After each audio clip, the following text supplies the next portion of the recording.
Oh my God, that's good. Oh, now I'm a happy man. They say in my country, even the gods of survival would starve for 3 days, but the stubbornly refuses to believe that. Unexpectedly, in this icy world, he's eating steamed red fish. And afterwards, pure imported pine nut cookies. If these weren't scattered all over the ground, he might have leveled up his passive skill. Starving endurance. This time, he has come to Changbai Mountain in Jilin, China. Here, thousands of miles of ice and snow stretch endlessly. The temperature drops to -10 degrees. He wrapped himself tightly. He did something unusual, riding a snowmobile for 2.5 hours. He reached the drop-off point. After a polite farewell with the send-off crew, for the next 10 days, he must suffer alone and bear every hardship himself.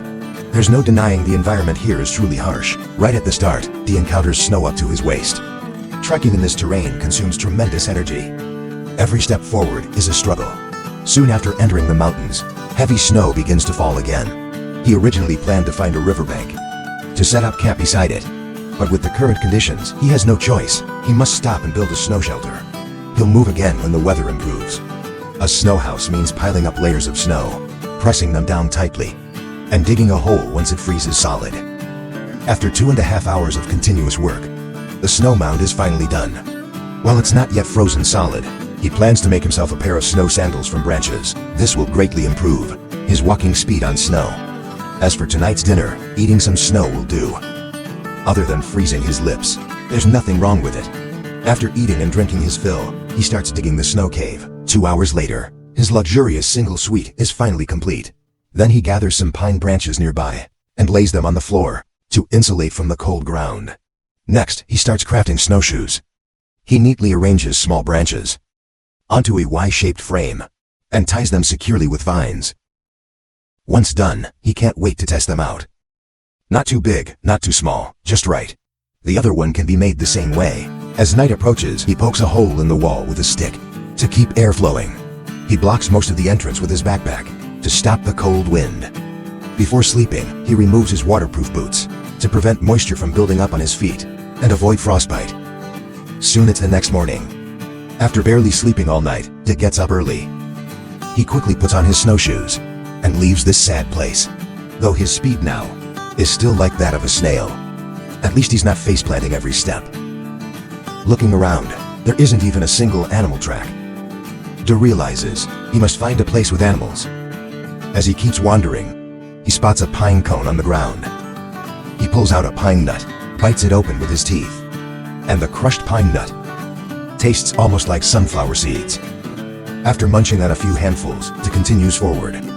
If his guess is right, these 4 pine cones will be his main food source for the next few days. After eating too many pine nuts, he goes to a stream for water. Feeling full, Dick can't help but let out a few G-Z sounds of joy. Next, he plans to follow the stream downstream until it widens enough to find a suitable spot for camping. As he walks, he suddenly notices a group of protein-rich creatures nearby. The sight makes him almost drool. But then he remembers this is China. Instantly, Dick sobers up. He definitely doesn't want to spend the rest of his life stepping on a sewing machine in prison. He kept walking like this until evening. Today, he didn't have enough time to build an igloo. Fortunately, there were many trees in this area. He could use them to make a tree well shelter. First, he shook the snow off the branches, then cleared the snow at the base.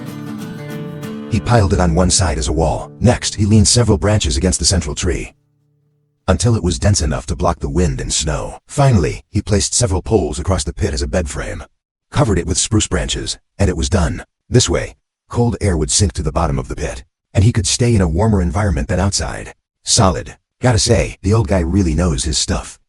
Unknowingly, it was already the 3rd day. Judging by his expression, he slept quite well last night, but hunger was setting in fast.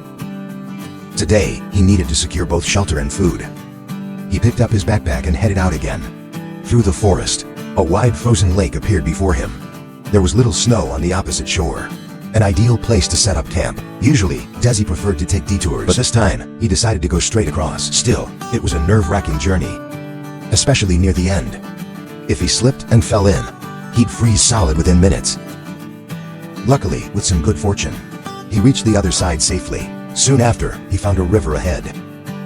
Based on years of wilderness experience, He was sure there were fish in it, but the sky was already getting dark. Fishing would have to wait until tomorrow. In his mind, Desi recalled 99 ways to start a fire. He chose the simplest one. Fire by friction. He found a branch and stripped off its bark, then rubbed it frantically against a wooden stick. Soon, sparks began to appear below. He carefully tried to ignite it. The first attempt failed. No problem. He was used to this by now. Failure is the mother of success. He rubbed the stick again, even harder. This time, no surprises. A small flame soon came to life. The campfire lifted his spirits immensely. A bright smile spread across Desi's face. As night slowly fell, he didn't even bother building another shelter tonight. He simply lay down by the fire and drifted into sleep. The scene shifts. It was already the 4th day. He had only eaten a few pine nuts in recent days. Today's mission, find food. While drinking water by the river, he noticed many animal tracks nearby. Judging by the prints, they were left by otters. Following the tracks, he found their entrance under the ice. There were even 2 half-eaten fish heads nearby. Sadly, foreigners don't eat those, but they'd make great bait. Before that, though, he had to build a shelter. Snow could fall anytime, so cover was essential. He decided to make a lean-to, a common structure in survival shows. Once he had the plan, he got to work. He gathered some logs from nearby. Using nearby trees, he built a single sloped roof frame, then laid branches across it. Layered spruce branches on top for insulation. And thus, a shelter warm in winter and cool in summer was complete. To sleep comfortably at night, a single bed was a must. While gathering materials, he found something good at the root of a tree. It turned out to be a lump of wild honey. After so many days of hunger, real food at last, he was so happy his face almost cramped from smiling. Without hesitation, he shoved it into his mouth.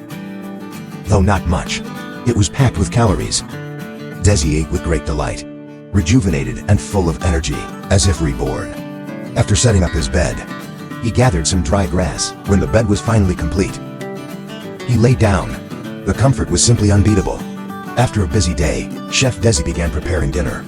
The ingredient is the previously packed pine cones. He plans to make dough cakes, but this method isn't very efficient. So he simply uses his mouth as a blender. After chewing it up, he kneads the paste into a ball. 15 minutes later, Desi's handmade pine nut cake is freshly baked. Golden and crispy delicacy. Its protein content is hundreds of times that of beef. After eating his fill, Desi collapses and falls asleep. Time flashes forward to day 5. Today, Day plans to go fishing by the river. At first, he wanted to use inner tree bark fibers to make fishing lines, but after testing, he found the toughness too poor. He couldn't find any other suitable materials nearby. Helpless, he takes out the emergency medical kit.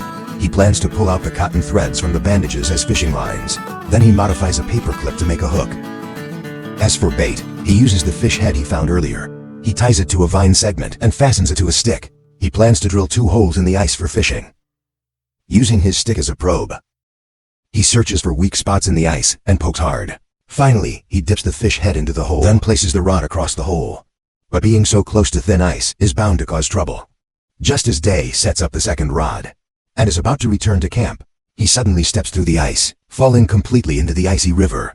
Fortunately, he quickly struggles back up. This situation is extremely dangerous. It can easily be fatal. Desi immediately runs toward the camp. Now he feels his body gradually stiffening. His heart rate spikes to an astonishing 250 BPM. After sprinting for 10 minutes, he finally reaches camp. Desi immediately performs a desperate, undressing act. What a turn of fate. Talk about life surprises. Once he puts on dry clothes, he finally relaxes. While warming up by the fire, he almost burns his shoes. Truly bad luck upon bad luck. He keeps drying clothes until dusk. Finally, everything is dry. He turns to the camera and starts talking philosophically. As the sun sets, unlucky Desi falls asleep once again. It's now day 6. After a night's rest, Desi's mood improves a lot. If he still doesn't catch fish, that'd be embarrassing. They say boys who smile are always lucky. He feels something heavy when he pulls up the line. Turns out, it's a red trout. Desi is overjoyed. He proudly shows off to the camera.